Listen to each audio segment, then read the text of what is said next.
ক্রিকেটে মনোযোগ না দিয়ে গার্লফ্রেন্ডের সাথে সমুদ্র সৈকতে গিয়ে সেলফি তোলা বা ইনস্টাগ্রামে আপলোড করা বা কোনো কফি শপে গিয়ে হোল নাইট পার্টি করা বা ইনস্টাগ্রামে টিকটকের মতো ক্রিকেটার হয়েও ছাপড়িদের মতো রিল বানানো এই দিন শেষ ভাই।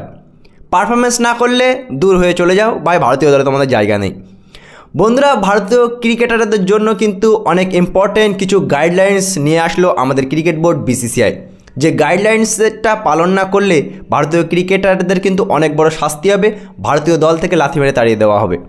তো সুতরাং বন্ধুরা, প্রথম যে গাইডলাইন্সটা সবাইকে পালন করতে হবে, সে বিরাট কোহলি হোক, রোহিত শর্মা হোক বা কালকে আসা কোনো প্লেয়ার হোক, সবার জন্য কিন্তু গাইডলাইন্সটা সমান।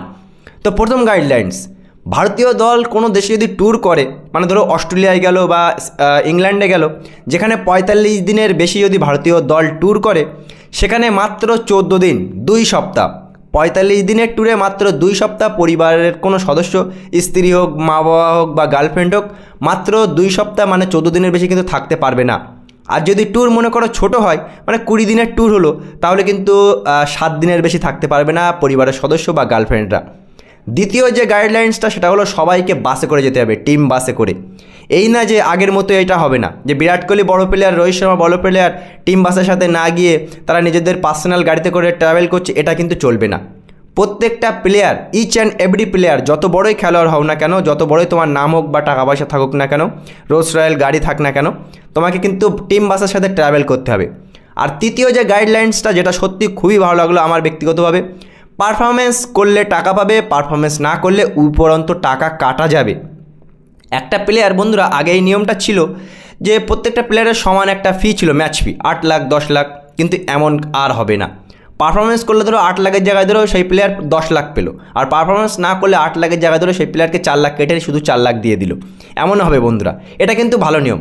তার মানে প্রত্যেকটা প্লেয়ারের মাইন্ডসেটে এটা থাকবে যে আমি পারফরমেন্স না করলে টিম থেকে তো বাদ এমনিতেই পড়বো, আর উপরন্ত আমার ম্যাচ ফি কাটা যাবে, আমার টাকা কাটা যাবে, বিসিসিআই থেকে যে স্যালারিটা পাবে সেই স্যালারি থেকে টাকা কাটা যাবে। সুতরাং বন্ধুরা, প্রত্যেকটা প্লেয়ার কিন্তু পারফরমেন্স করার জন্য খেলবে, মানে পারফরমেন্স না করলে তো টাকা কাটা যাবে, আর উপরন্ত পারফরমেন্স ভালো করলে আরও বেশি বেশি করে টাকা পাবে। দেখো, আগেকার যে গাইডলাইন্সগুলো ছিল প্লেয়াররা কিন্তু তেমন করে পালন করতো না, টিম বাসের সাথে কেউ যেত না বা পারফরমেন্স করতো না, মাস কি মাস পারফরমেন্স করতো না, শুধু নামের জন্য ভারতীয় দলে থাকতো। কিন্তু এই গাইডলাইন্সকে কিন্তু সবাইকে পালন করতে হবে। টিমটাকে বন্ডিং, টিমটাকে একজোট করার জন্য কিন্তু এই ইনিশিয়াল যে গাইডলাইন্সটা বিসিসিআই নিয়ে আসলো, এই গাইডলাইন্সটা কিন্তু বন্ধুরা সত্যি আমাদের ভারতীয় ক্রিকেট টিমের জন্য ভালো হবে। গার্লফ্রেন্ডের সাথে সময় কাটানোর থেকে পারফরমেন্সে মনোযোগী দাও। 140 কোটির দেশ, তোমায় ওই 11 জন দলের সদস্য মানে টিমের সুযোগ পেয়েছো, এটা তোমার সৌভাগ্য। তুমি পারফরমেন্স না করে যা তাই করতে পারো না। সুতরাং বন্ধুরা, এই গাইডলাইন্স, এই নিয়মটা ভারতীয় টিমকে একজোট করবে, ভারতীয় প্লেয়ারকে একজোট করবে, আর আশা করবে এই গাইডলাইন্সটা সব প্লেয়ার পালন করবে, আর পালন না করলে তো লাথি মেরে তাড়িয়ে দেবেই। বিসিসিআইয়ের এই নতুন গাইডলাইন্স তোমাদের কেমন লাগলো বন্ধুরা, অবশ্যই মতামত জানাবে। দেখা হচ্ছে পরবর্তী ভিডিওতে। Tata, bye bye.